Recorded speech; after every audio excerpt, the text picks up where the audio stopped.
रानी रूपमती और बाज बहादुर की कहानी एक ऐसी प्रेम कहानी जिसके सामने बादशाह अकबर भी झुक गया था। मध्य प्रदेश के मांडू में एक राजा रहा करते थे जिनका नाम था बाज बहादुर। बाज बहादुर को एक दिन गांव की किसी साधारण सी लड़की से प्रेम हो जाता है। उस लड़की का नाम था रूपमती। जैसा नाम वैसा रूप, वह अपने नाम की तरह ही सुंदर थी। इसके साथ ही वह गाना भी गाया करती थी। दोनों का धर्म अलग था।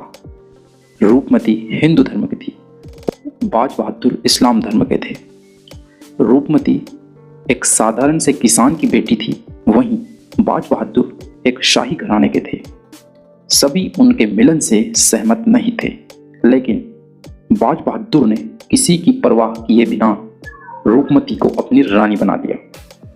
उस समय दिल्ली में मुगल बादशाह अकबर का शासन चल रहा था, यानी अब होती है प्रेमियों के बीच विलन की एंट्री। जब अकबर को रानी रूपमती की सुंदरता और मधुर गायन कला का पता चला, तब उससे रहा नहीं गया।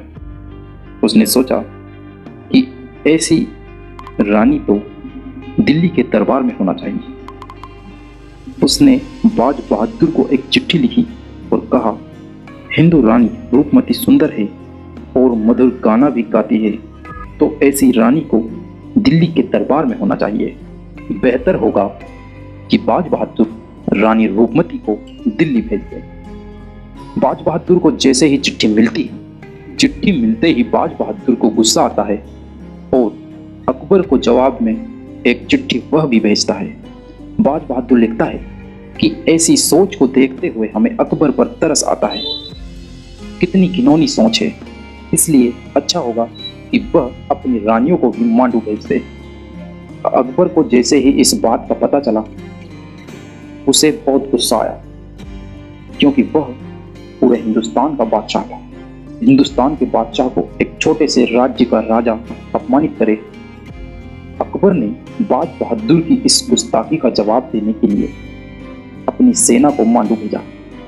अकबर की विशाल सेना ने बाज बहादुर की सेना को हराकर बाज बहादुर को बंधक बना लिया और उसे कारागार में डाल दिया। अकबर ने अपनी सेना को आदेश दिया कि मांडू के किले में जाकर रानी को भी ले आए। रानी रूपमती को जब इस बात की सूचना मिलती है, तब वह सोचती है कि अकबर की सेना के हाथ लगने से न केवल उसका बल्कि बाज बहादुर का भी अपमान होगा। रानी रूपमती ने फैसला किया कि अकबर के महल में जाने के बजाय वह अपनी जान दे देगी। रानी के पास एक हीरा था। उसने उस छोटे से हीरे को निगल लिया और कुछ ही समय में रानी रूपमती की मृत्यु हो गई। रानी की मौत की खबर अकबर को जैसे ही लगी, वह सुन्न हो गया। उसे बहुत दुख हुआ। उसे इसी बात का पछतावा हो रहा था। इसके चलते उसने बाज बहादुर को कैद से रिहा कर दिया, क्योंकि उसे रानी रूपमती की मौत का पछतावा हो रहा था। बाज बहादुर रिहा होकर मांडू की राजधानी सारंगपुर पहुंचे। सारंगपुर में ही रानी रूपमती की मजार यानी समाधि थी। बाज बहादुर पूरी तरह से टूट चुका था। उसके पास जीने की वजह नहीं थी, क्योंकि रानी रूपमती की मृत्यु हो गई थी। वह रानी रूपमती से अत्यधिक प्रेम करता था।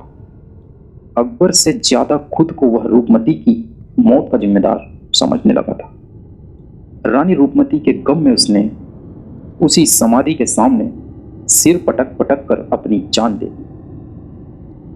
अकबर को जैसे ही बाज बहादुर की मौत का पता चला, वह मानो पागल सा हो गया। उसे यह बात खाए जा रही थी कि वह उन दोनों निर्दोषों की मौत का कारण बना।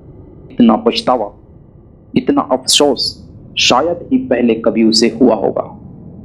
उसने इसका पश्चाताप करने के लिए सारंगपुर के पास एक मकबरे का निर्माण करवाया।